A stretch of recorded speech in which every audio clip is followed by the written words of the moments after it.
हर साल आते हैं और हम 20 बरस से आ रहे हैं अम्बागाची में, और आने से हर जीव का कल्याण होता है। जैसे खाना खाने से पेट भरता है ना, पानी पीने से प्यास मिटती है ना, शादी करने से घर बसता है ना, ऐसे ही माँ कामाख्या के शरण में आने से जीवन का उद्धार होता है। जैसे लक्ष्मी आने से घर खुशहाल होता है ना, नहीं लक्ष्मी तो भीख मांगते हैं ना।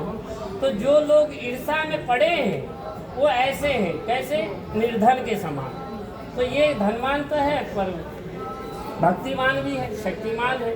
क्यों न शिव शक्ति है। कर्पूर गौरम करुणावतारम संसार सारम भुजगेंद्रहारम सदा वसंतम हृदयारविंदे भवम भवानी शैतम न।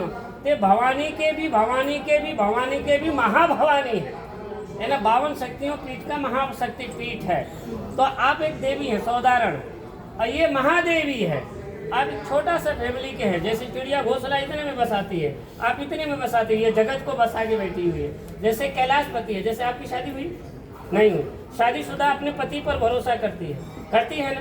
पति पूरा कमा के देता है, ठीक है, तो पत्नी खुशहाल होती है। तो ये कैलाश की पत्नी है, कैलाशपति है ना, महादेव।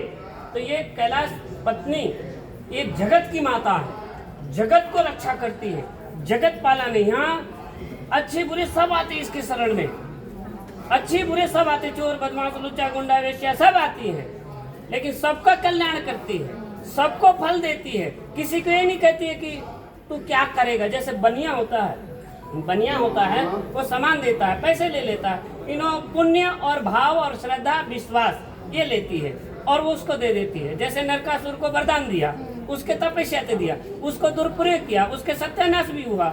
क्यों हुआ? दुरुपयोग से। तो चावल बनिया ने दिया, पैसा ले लिया, अब खाओगे या बिखेरोगे, तुम्हारी मर्जी है। तो माँ कामाख्या की शक्ति का जो दुरुपयोग करता है, मंत्रों का दुरुपयोग करता है, उसके पावर का दुरुपयोग करता है, तो ऐसे हाल होता है जैसे नरकासुर को हुआ। समझ में आई? जैसे शादी के बाद पति का दुरुपयोग पत्नियां करती हैं तो कितना बुरा हाल होता है, ऐसे ही बुरा हाल होता है बाद में। लालच बुरी भला।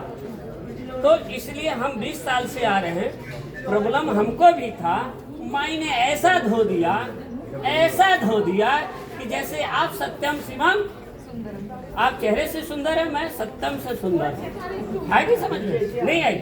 तो इस प्रकार से माई सबको सुंदर बना के भेजती है। और कर्म से काला हो जा, कर्म हीन नर पावत नाही, कर्म से हीन हो जा तो उससे हमारी कोई गारंटी नहीं, ना माई की गारंटी। जय श्री राम। बहुत बहुत धन्यवाद।